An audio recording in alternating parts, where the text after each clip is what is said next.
Hello everybody and welcome back to the Jack Chapple Show. I am Jack Chapple and today we are going to be answering a question from Georgios. I hope I'm pronouncing that correctly actually. There's an I in there and it's really weird. So why would you buy a stock without the purpose of selling it? So why would you buy a stock and not sell it? I thought that this was a great video topic that I haven't really covered yet, and I'll kind of explain why. So I think his reasoning, he said, so why would you buy a stock and then when it goes up, why wouldn't you sell it? That's the angle he was coming from.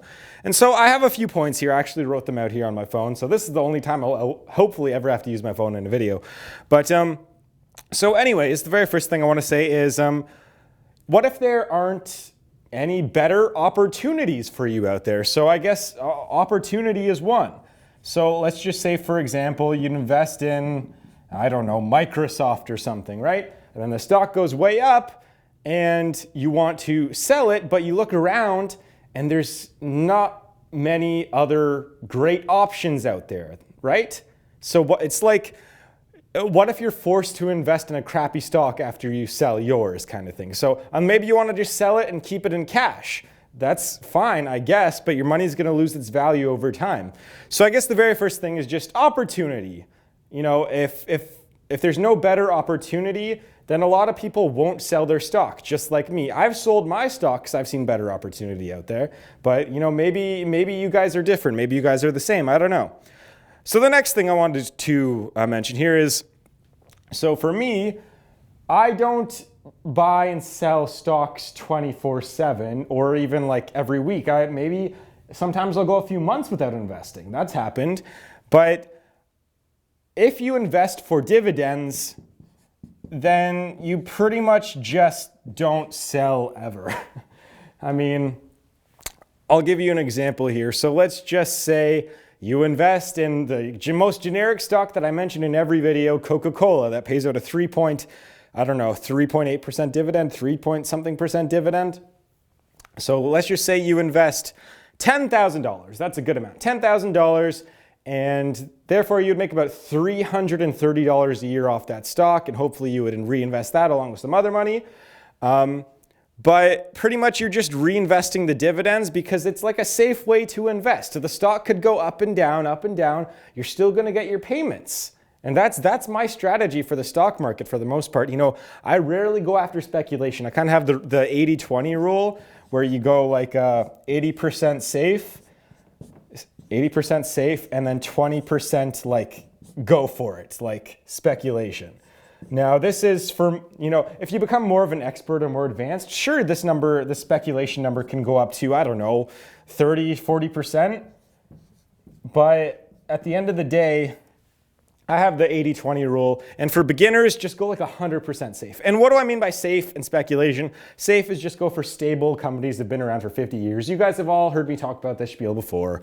And then 20% go into, maybe you want to try out a tech company that doesn't pay a dividend. Oh, that would be risky.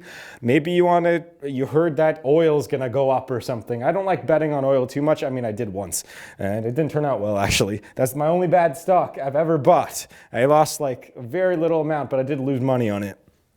So anyways, if your strategy is just dividends, then of course you're not going to sell your stock. That's a strategy that a lot of long-term investors take, including myself.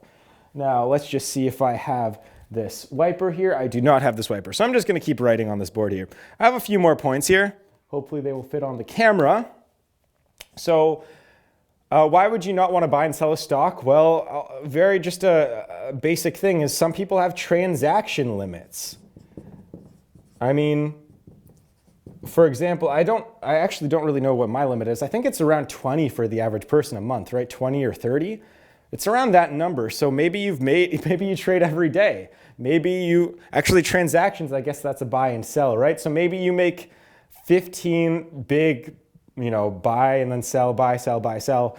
And maybe you just can't trade anymore. That's the reason why people don't sell stocks. It's because they can't. Transaction limits. Maybe they don't want to go up to a higher account where they can make more transactions, because maybe the next level up account you can make maybe that's like 50 bucks a month, 100 bucks a month that you don't want to pay. I mean, some people, that's just it. They just don't want to pay. Why? Maybe people want to be passive investors. I don't know if this is going to fit on the camera either. Maybe people just want to be more passive and want to buy a stock and just not have to worry about buying and selling all the time. I mean, that's me.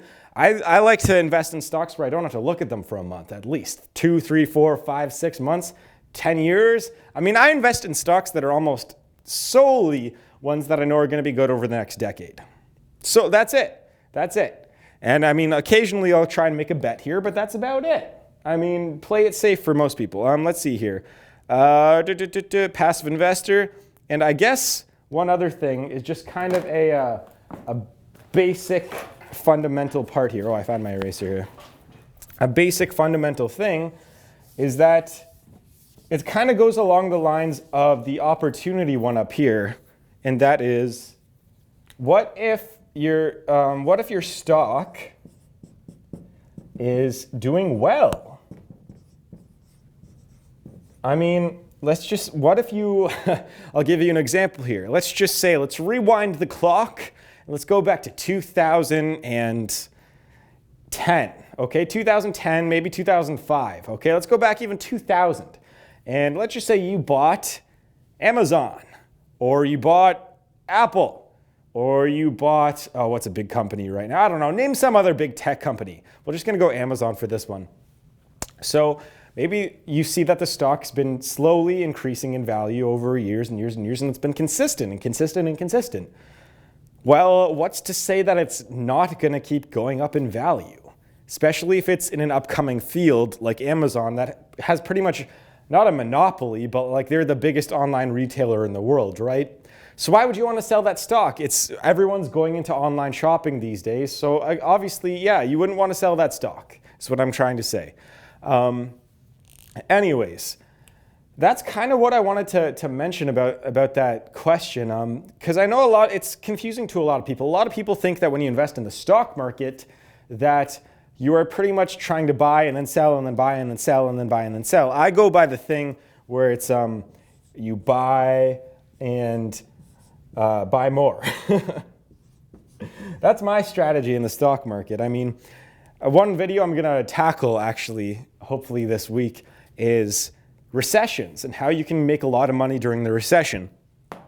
It's this strategy right here. Buy, and if you can find a way to buy more during the recession, do it. That is when people get really, really, really rich. So that actually, there's going to be a recession coming up.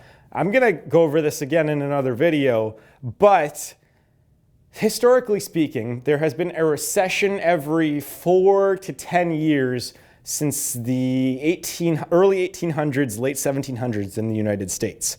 Every 4 to 10 years. The last one was in 2008. What year is it now? 2017. 9 years. What does that mean? Are we going to break the trend? I don't know. I'm going to tackle that in another video. So anyways, this is kind of a reason why to buy a stock and not sell it. So I actually am going to announce a few things right now, one of which is that I have a book coming out. Yay, well, it's like a booklet. It'll be like $5 or something, or $9 or something around there. And it's going to be like a mini kind of biography with like a little bit of money, money education and how to become self-employed when you're a millennial. That's going to be great. And yeah, obviously you can check out my Stock Market Mastery program. And if you have bought it or buy it now in the next 2 weeks, you will actually get every other product I make in the future that's under $100 for free forever. So keep that in mind, everybody. You get everything for essentially free if you buy the program now. And I already have three more programs coming out, so stay tuned for those. Anyways, I will see you guys in the next video.